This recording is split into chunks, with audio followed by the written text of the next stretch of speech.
I dig it, people. Back for chapter 2 of Lord of the Flies. I'll put my handsome face up there. Background music today would be the soundtrack for the fantastic Taika Waititi movie called Hunt for the Wilder People. So we're going to go into chapter 2 here.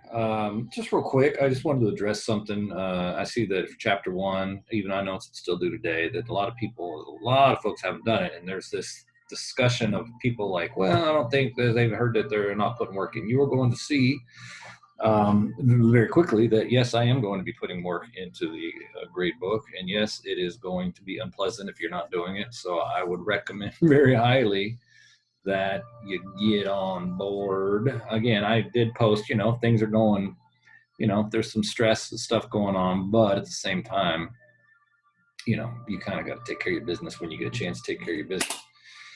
So I'm going to go through chapter 2 here. Again, this should be something that you look at after you've read. So it's not a very long chapter. It's only about 12 pages. So this one I should be able to get through pretty quick.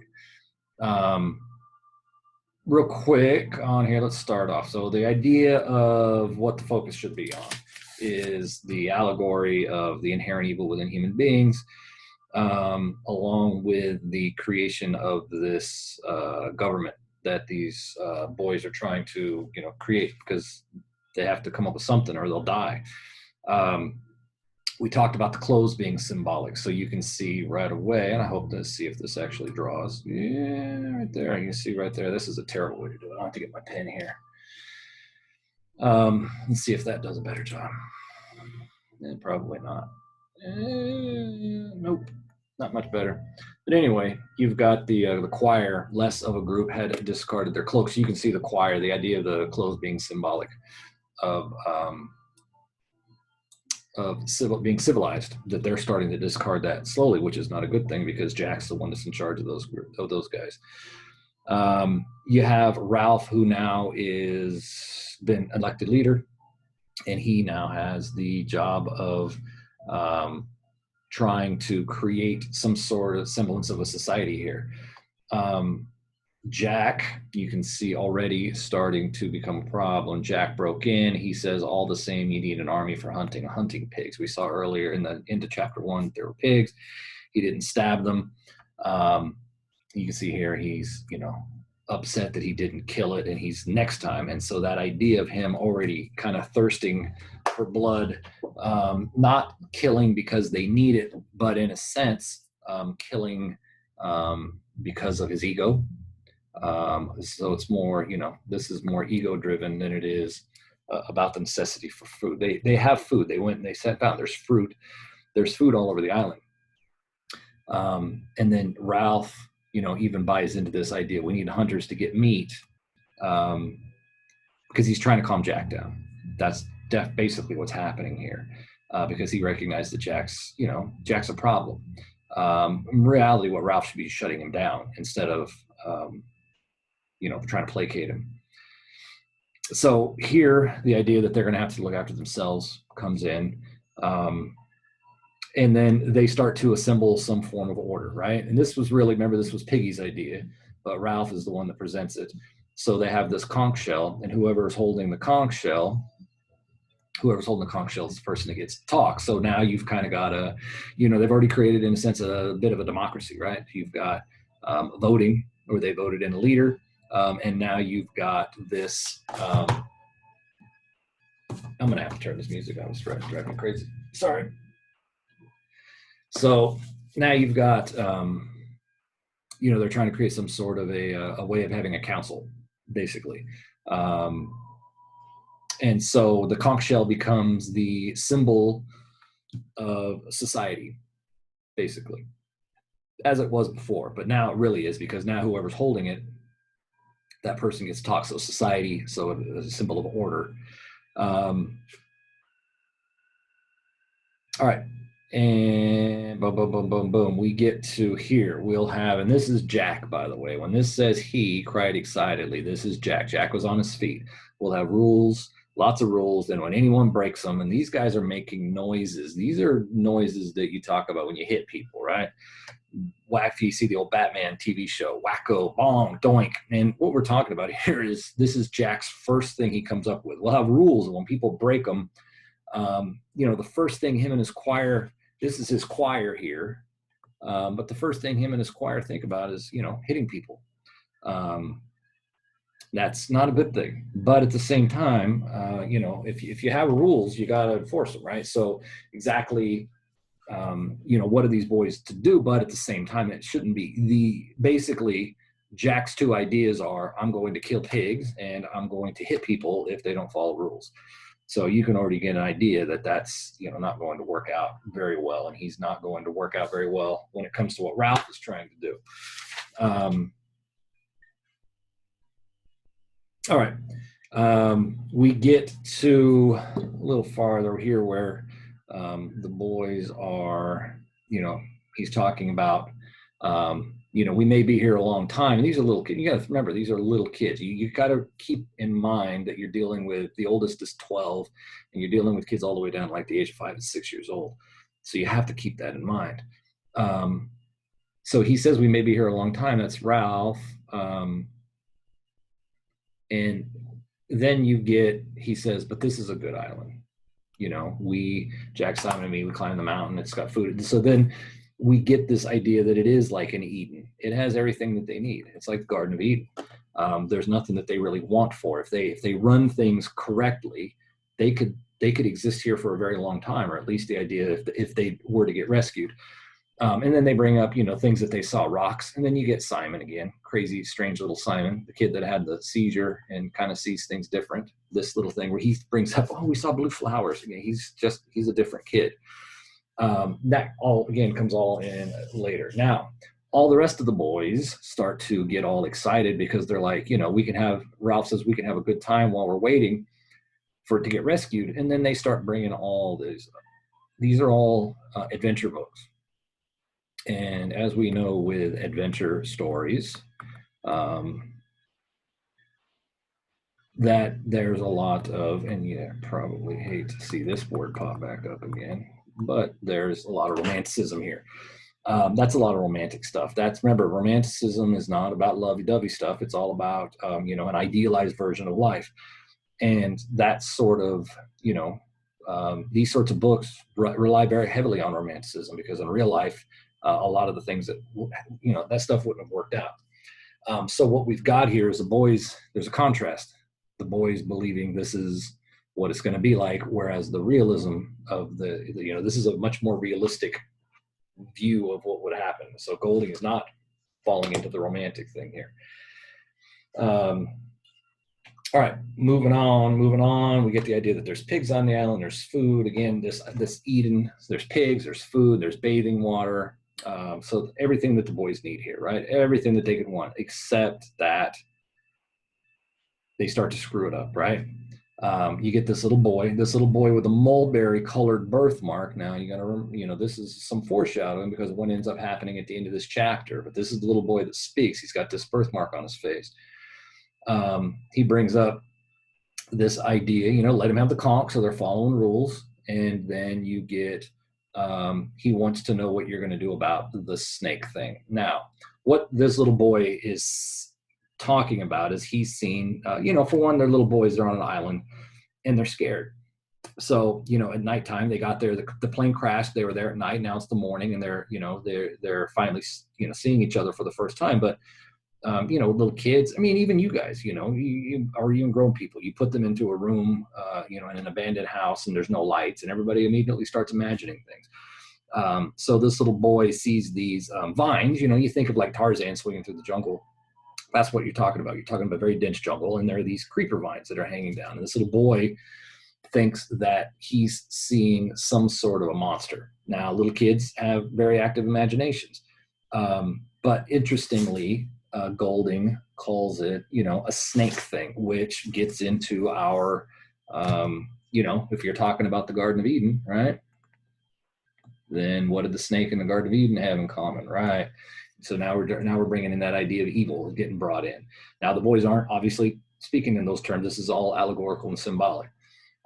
Then he says, now we say, he says it was a beastie. Now, if we're also looking symbolically, then you get this number. And if anybody knows what that number is, that is the number of the what? The number of the beast. And so now we're getting into this idea of a beastie, number of the beast 666, and that all is taking us back to Satan, which takes us to evil. My handwriting with this is awful. And so again, this idea of evil being on the island. So Golding hits it right away. You know, he's not really trying to save it for later. So they start talking about, so when you talk about the boys, they're not looking at Satan and evil and stuff. They're thinking about this monster. They think there's some sort of a snake monster. Ralph's trying to bring in some, you know, that's ridiculous. But what you've got here is you've got conflict is beginning. You got the conflict here between the boys, the little boys, what they start to call the little ones, and the older boys, because now you've got the younger boys who believe that they've seen a monster, and now they're looking for, and this is huge when it comes to, look at what's happening right now with us. What it is, one of the number one things we want from our government is protection. We want to be protected. We want to know that the government is there in case we're invaded. We want to know the government's there if we end up getting sick. We want to know the government's there if there's a pandemic. We want to know that they're doing something about it. So when you're talking about a government, and, you know, we want to be protected when it comes financially and health-wise and all kinds of things. You know, the government's number one job really is protection. And so the older boys themselves, Ralph, Jack, Piggy, a couple of the other boys will join later, even Simon in a way, they're setting up, you know, the idea. So the little boys are looking at them for protection. You know, there's something out there, they think. And so now we've got this conflict between those boys. Now, it says here the older boys agrees, but here and there among the little ones, see, the older boys here, there was doubt. They required more. They needed more. So and even though the boys are saying that there's still that whole, you know, you think there's a boogeyman in the closet, and your mom comes in and says, that's ridiculous. That's not true. There's no boogeyman. And even then, when mom leaves and turns off the light, you know, you're still kind of creeped out by it. So back, you know, we're going with this beastie thing. And at this point, now we've got another conflict. So two conflicts are set. And another one is Jack and everybody, basically Jack and society. Jack and Ralph. Jack seized the conch. Ralph pushed through with both hands and looked at the boy and mixed. So he's still following the idea of the conch shell.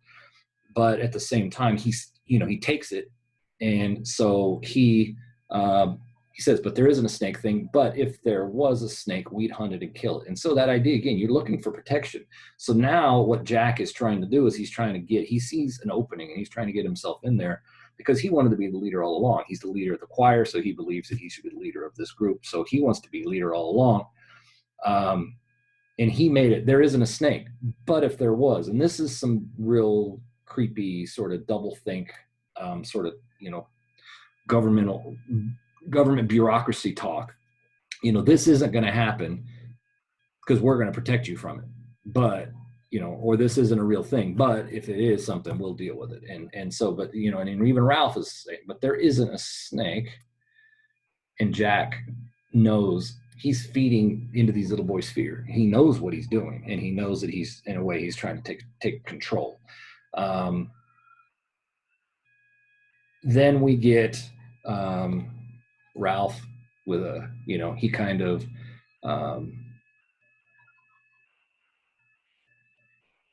what would you call it? I'm trying to think of the word. What would you say? Dunks on Ralph or on Jack? Mic drop. He brings up this whole, my father's in the Navy. Man, the kids are all about that. What? He brings up this information, like he's got all this inside information, you know. Oh my God. He says that this, and his father says that, you know, the Queen has maps and they're going to find this and got a picture of this island. So the Queen's got a picture of this island, which is probably not true. I mean, it's an uncharted island, I would assume. And then he says, you see, sooner or later we'll be rescued. And then that right here, you know, brings the boys to a cheer. And it was a power play. There was a power play between Ralph and Jack at that moment. So this really has to deal with, you know, Ralph trying to create control, Jack trying to undermine his control and trying to gain control himself, and then Ralph eventually winning that battle but at the same time, Jack knows, he almost got him. He almost got him. So now we get this idea of a fire, right? Because it's important. You got to have fire. You got to have fire for food. You got to have fire for warmth. You got to have fire to keep away animals. The thing that made humans, the idea of becoming civilized, becoming, more human, I guess, coming from cavemen to being humans, is that idea of fire, right? You can go all the way to the mythologies of this stuff and talk about, what was his name? Dude that was strapped to the mountain. Anyway, it's from the mythology, right? I can't think of his name. Anyway, he was, I'm sure some of you are screaming, you know what it is, but he was strapped to the mountain. He's the one that gave fire to the human being, came down from the mountain, gave humans fire, and Zeus punished him for it. So this idea of fire is important for the kids. So you can see Piggy being the symbol of civilization, being the symbol of intelligence, how frustrated he is because he's starting to get irritated. And another thing that Piggy does, Piggy constantly brings in the world of adults because, it's important to him. He's trying to recreate what adults have done. But again, the irony is that off this island, what the adults have done is started World War III. So it didn't really work out too well for them. And it's not, just honest, some of you read it, doesn't work out well for these boys either. So, Piggy again, frustrated, like a crowd of lads, like little kids, they're acting like little kids. Well, that's what they are. They are little kids, but he is frustrated because they should be,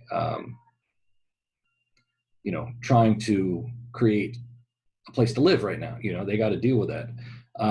So they get to this part here where the boys Jack and Ralph are dealing with each party of boys added a quota about finding wood. They're talking about this here together, joined in an effort by the burden. They crashed the log into the great pile. Then they stepped back, laughing with triumphant pleasure, so that immediately Ralph had to stand on his head. They're goofing. The boys stopped, and we get here. Ralph and Jack looked at each other while society paused about them. These two great leaders, right? The shameful knowledge grew in them. They did not know how to begin confession. The idea that, the shameful knowledge that they don't know, one, they don't know how to light a fire, so they don't understand necessarily what they're supposed to do. But also, there's an understanding between the two boys that they kind of recognize that they need each other, but they won't admit it. Their egos are too big. Ralph recognizes that he needs Jack. Jack knows that he needs Ralph, but they refuse to admit it to each other because, again, their egos. This is a very Democrat-Republican sort of a situation here, where, if both sides would work together, things would be fantastic, but the egos are too big. So now you get the idea of them lighting fire. So what do? They grab Piggy, and they take his glasses. And they use Piggy's glasses to specs. He says, "My specs, give me back my specs." They use his specs, his glasses, to light a fire. So now his specs become a symbol of technology. The technology is, again, with fire, it helps to create fire. We use technology to make things. And so the same with fire. Fire itself is also a symbol of technology. We use fire to make things. First you use fire to make swords. You use to make weapons, to make things, other things, to build things. You can make hammers. You can make whatever out of metal. So again, also to cook things with, and so on. They start getting more and more wood.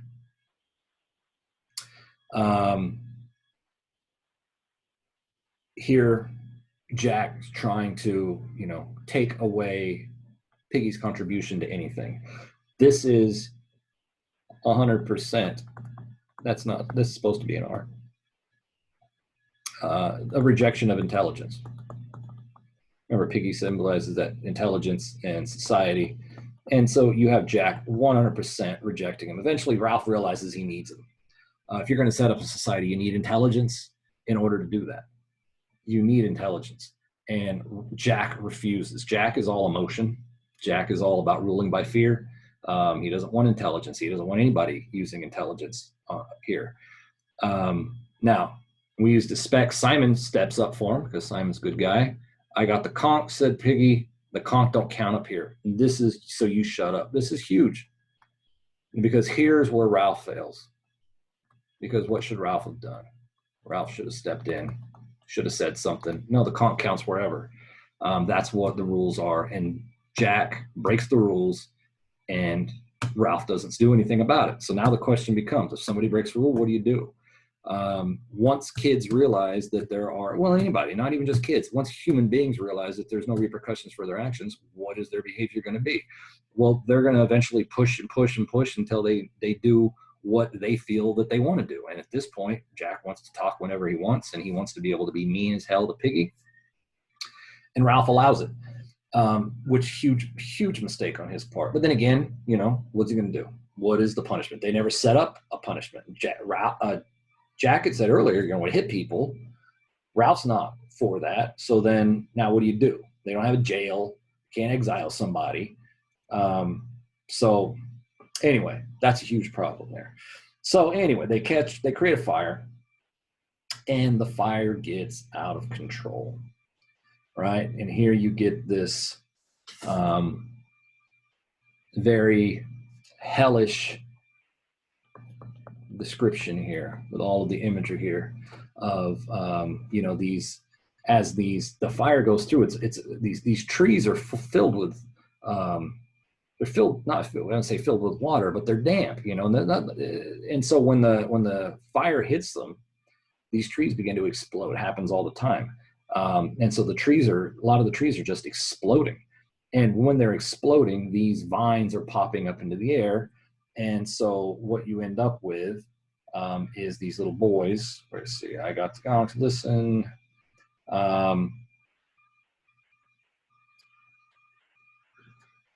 And this idea of the, give me 1 second. Look for something.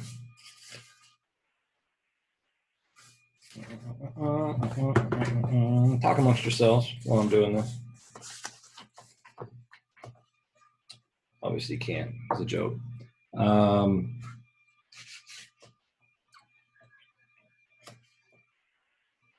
Yeah, smoke was rising here. I'm just trying to match it up to what I got here. All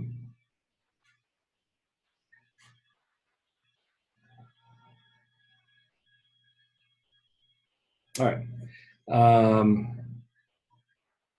right, we gotta let it burn. I got the conch. Unwilling, what's that? I got the conch. I got the right to speak.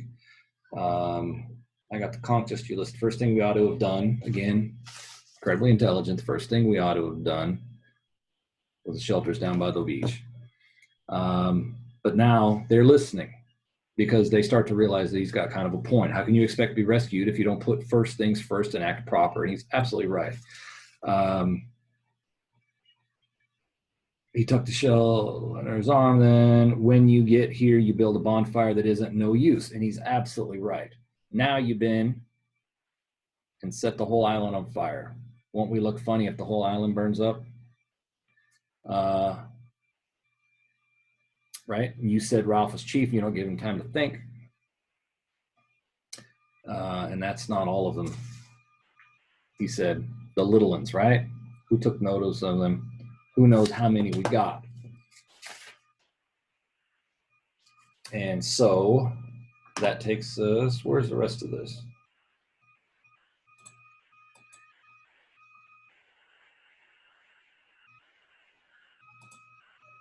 There's supposed to be more here. Give me 1 second, will you? Give me 1 second.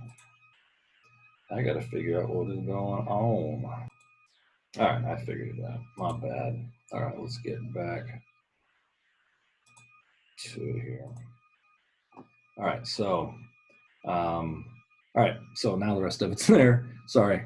Again, the idea, they had the little kids, right? So he says, I told you, to get a list of names. They're trying to figure out who these kids are. Again, there's these kids, they don't know each other, and all these kids landed. This is like when we have a fire drill. I have to take a list of names out because I got to make sure I haven't lost any students. And so this idea that he told him, Piggy's like, I can't, he couldn't have done it. In here,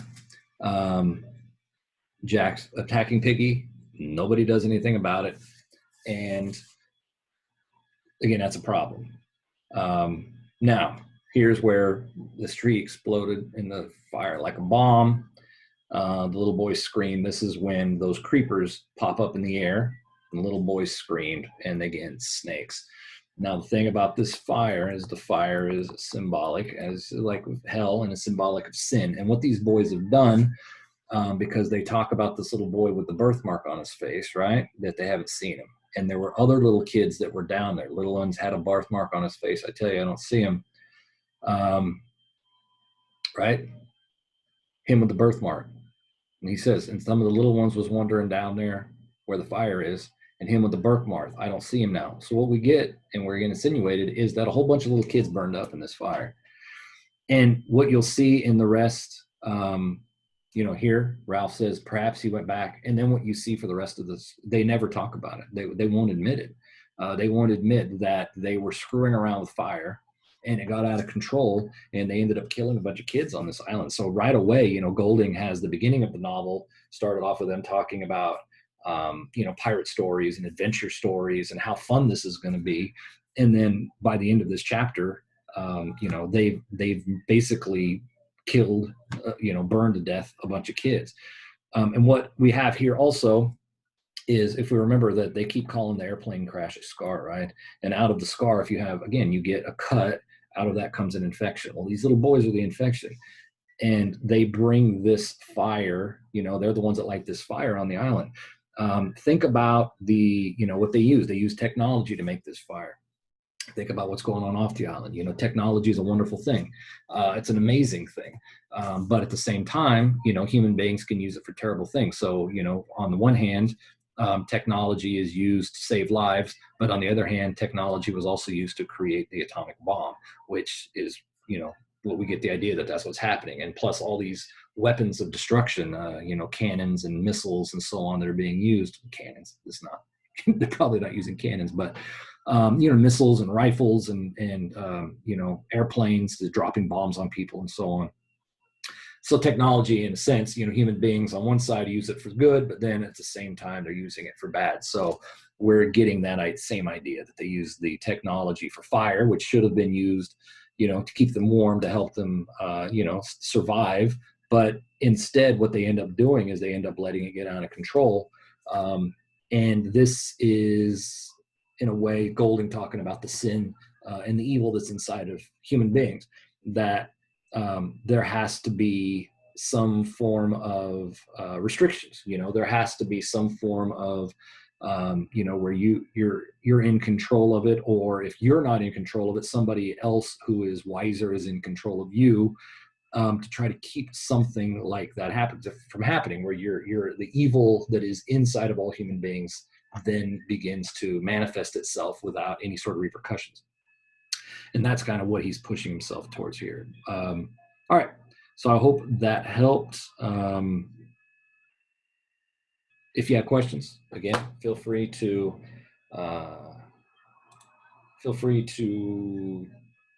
message me on Classroom. Feel free to email me if you want to. I will stop this and I will post it, and I'll have those questions. What's today? Today, Wednesday? What's today? I don't even know what today is. Thursday. Jesus. So today's Thursday. So I'll post this, and I'll have them. You can turn them in sometime. I'll post chapter 3 on Monday. So if you can get the chapter 2 stuff in before Monday, sometime on Monday, that's cool. All right. You guys take care of yourselves. All right. See ya.